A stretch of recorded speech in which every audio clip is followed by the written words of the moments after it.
Hi friends, Miss Darla here from the Center Township Branch Library, and I have an activity for you to do at home today.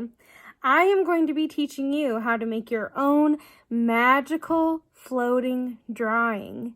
Let's get started. Okay friends, for this activity you are going to need 3 things.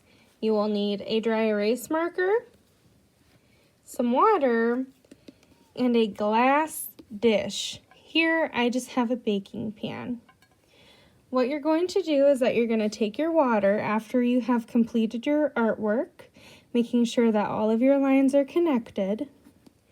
And once it's dry, you will pour in a circular motion around the outside of your artwork.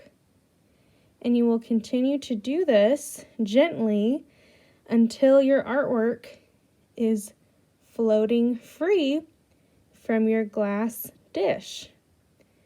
And there you go. To make your artwork move, you can tilt the pan, and you can even add more water to the pan, or you can even blow on the pan. Can you make your artwork come to life?